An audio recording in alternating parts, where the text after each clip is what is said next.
کبھی کبھی ہوتا یہ ہے کہ ہم اللہ کا ذکر بھی کر رہے ہیں، نمازیں بھی پڑھ رہے ہیں، اذکار بھی پڑھ رہے ہیں، لیکن ہمیں سکون نصیب نہیں ہوتا۔ اس کی وجہ کیا ہے؟ کبھی کبھی یہ ہوتا ہے کہ ہم لوگ ورد کو ایز اے منتر پڑھ رہے ہوتے ہیں۔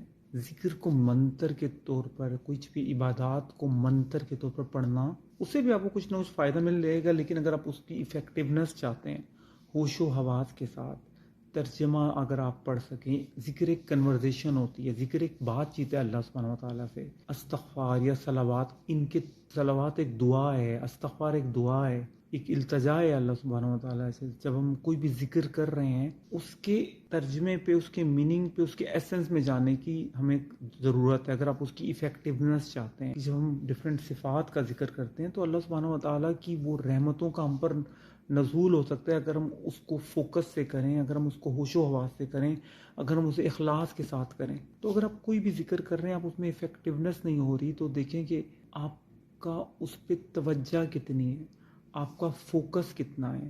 آپ کا صرف ایز اے منتر پڑھ رہے ہیں تو فائدہ ہوگا، لیکن اتنا فائدہ نہیں ہوگا۔ اگر آپ ذکر کا، صلوات کا، استغفار کا، کسی چیز کا فائدہ چاہتے ہیں تو آپ کو ذکر میں توجہ بڑھانی پڑے گی، اس کی میننگ کو سمجھنا پڑے گا۔ وہ کوئی ایک انون منتر شنتر نہیں ہے، وہ ایک کنورزیشن ہے اللہ سبحانہ وتعالیٰ سے، وہ ایک التجا ہے، جس طرح ہم کسی سے بات چیت کرتے ہیں۔